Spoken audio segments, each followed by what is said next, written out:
Your cat remembers more than you think, and they are carrying secrets about you that will last long after their whiskers turn white. Most people believe cats live only in the fleeting present, but the truth is far more haunting. Research in feline neurology confirms that cats possess episodic-like memories for experiences that strike deep emotion. They are quietly writing a memoir of your time together, etching every touch and every cold shoulder into their permanent nervous system. If you aren't careful, you might be accidentally mapping yourself as a source of stress rather than a source of love. Welcome to the Felis clan.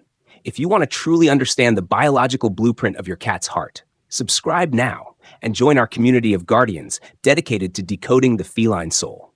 The most profound way you are likely failing your cat right now is through the way you touch their face. It sounds simple, even trivial, but for a cat, it is a matter of neurological life and death. Most owners settle for the amateur top-of-the-head pat or a casual scratch behind the ears.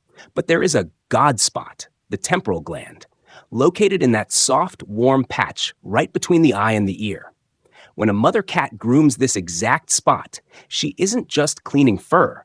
She is triggering a massive release of oxytocin that literally rewrites the kitten's stress response. Data from Oregon State University reveals that cats who receive regular stroking here show 40% lower cortisol levels permanently. Yet, veterinary behaviorists estimate only 1 in 20 owners ever find this spot. By using a gentle, circular motion with just your fingertip, you activate pheromone glands that create a social odor memory. You aren't just petting them. You are chemically braiding your existence into their brain's long-term storage. But this is only the beginning. There is a specific ritual they perform between 5 and 7 a.m. that, if ignored for just 12 days, causes their brain to physically wither. But as much as they crave that physical signature of your love, there is a deeper, more ghostly hunger occurring within their minds, a hunger for the sound of your soul. We often think of cats as solitary, silent observers, but Japanese researchers using fMRI scans have unmasked a startling biological truth. Your voice is the sculptor of your cat's brain. When you speak to them regularly, their auditory cortex, the specialized region responsible for processing human speech, actually physically expands. New neural pathways are forged and synaptic connections thicken, creating a sophisticated mental architecture that didn't exist before you entered their life. There is, however, a chilling side to this neurological plasticity. Cats who are raised in quiet homes, where the humans rarely offer more than a passing glance, show the same tragic neurological patterns as cats suffering from profound hearing loss. In the absence of your voice, their brains literally begin to atrophy. Without the stimulation of your narrative, their world shrinks, and their cognitive potential withers from a lack of environmental engagement. They don't just want to hear you. They need you to narrate your day as if they were your most trusted confidant. Tell them about the stress of your morning meeting. Explain why you're choosing one can of food over another, or simply describe the shifting colors of the sky as you both look out the window. They can distinguish between 30 to 40 distinct human words, but their true genius lies in their ability to decode hundreds of tonal patterns. This is why you must abandon baby talk. That high-pitched, exaggerated frequency we use with infants actually triggers a biological alarm in a cat's nervous system, mimicking the cries of a distressed kitten. Instead, use a conversational, steady tone, the voice of a friend. They are listening for your cadence, mapping your emotional state with an accuracy that would shock you. In homes where the human voice is absent, cats often descend into selective mutism, a heartbreaking state where they stop vocalizing entirely because they've learned that communication no longer brings connection. This need for connection reaches its peak during the most fragile hours of the day. Between 5 and 7 a.m., your cat is driven by an ancient evolutionary ghost called social checking behavior. In the wild, this was the moment they confirmed their colony had survived the night. Researchers at the University of Georgia found that your response in the first 10 seconds of this morning ritual dictates their entire physiological reality for the next 16 hours. A simple good morning, a slow blink, or a gentle touch from under the covers activates their attachment system, leading to 30% more food intake and twice as much play behavior throughout the day. But if you ignore them, if you push them away, or remain silent, the consequences are devastating. After just 12 days of being met with silence during these morning checks, the brain begins a process called synaptic elimination. The neural pathways that drive them to seek you out are literally pruned away. They stop expecting you. They stop waiting for you. Their brain simply accepts that the bridge of love has been broken. While the morning ritual sets the stage for their day, the true depth of your bond is tested in the quiet boundaries you choose to respect or ignore when the sun is high and the world is loud. You see, every cat carries an invisible, living ledger of your reliability, a document researchers call the human safety map. This map isn't built on grand gestures. It is etched into their brain through the subtle, often missed signals of the petting threshold. According to the Cornell University Feline Health Center, your cat possesses a neurological limit where physical pleasure abruptly transmutes into overstimulation. It is a biological tipping point where the skin's mechanoreceptors become overwhelmed, sending alarm signals to the brain that mimic the sensation of being cornered. When you see a tail flick, skin rippling along the spine, or ears rotating slightly backward, you aren't looking at a mood swing.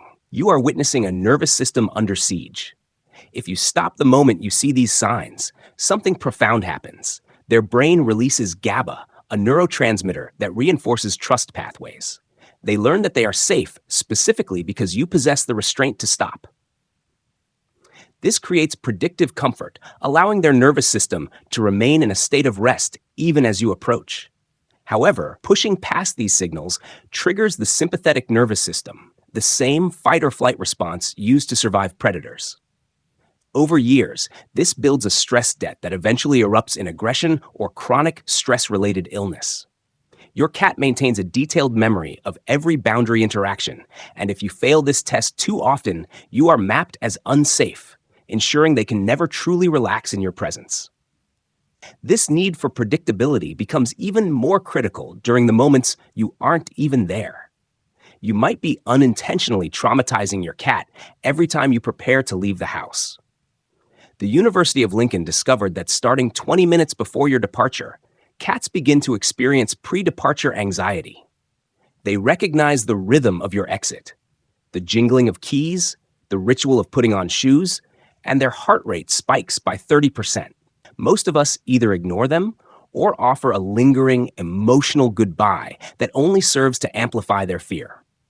What your cat desperately needs is a departure ritual that anchors their hippocampus in a sense of predictive security. Whether it's a specific phrase, a treat placed in the same location, or a toy that only appears when the door locks, these repetitions create a psychological safety net.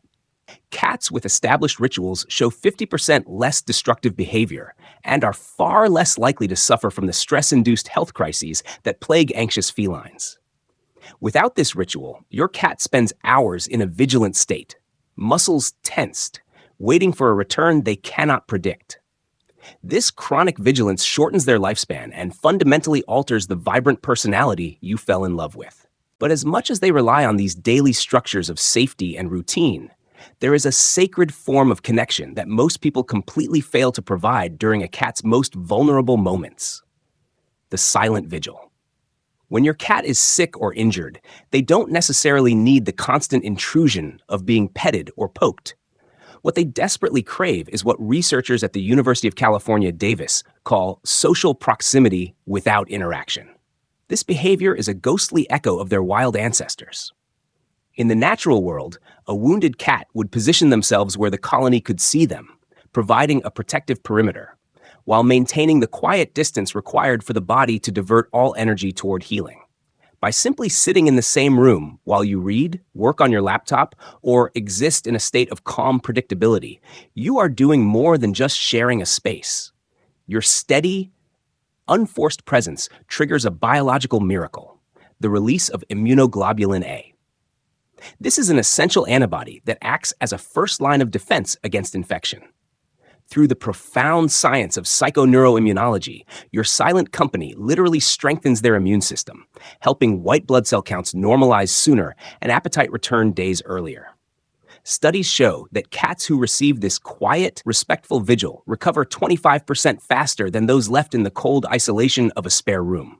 These moments of frailty are not forgotten. They become core memories inscribed in the limbic system, the brain's emotional vault, where your loyalty is recorded in a script that never fades. Finally, we must address the words they wait a lifetime to hear. Cats understand the transition of death long before we are ready to accept it. Research from Colorado State University confirms that they show distinct behavioral shifts weeks before the end of their journey. Because of their ancient drive to hide any sign of decline from predators, they often feel an agonizing biological pressure to continue performing health in your home, fearing that their weakness might distress you. They need you to offer them what specialists call emotional hospice. They need to hear you say, in a voice of steady love, that it is okay to let go. They need to be told that they don't have to pretend to be strong anymore, that they have been good, and that they are profoundly loved. This final conversation creates a measurable drop in their cortisol levels, allowing them to pass in a state of peace rather than instinctual hiding. Your cat will only die once. How you handle that transition, how you hold that space for them, becomes their final conscious memory, encoded in neural pathways that persist until the very last spark of life. Every interaction, from the first morning blink to the final goodbye, is a chapter in the memoir they are writing about you within their own minds. If you want to ensure that bridge of trust stays unbreakable and discover even more ways to speak their silent language, subscribe to the Felis clan. You won't want to miss our upcoming deep dive, 8 ways to tell your cat you love them, where we reveal the ultimate secrets to a lifelong bond.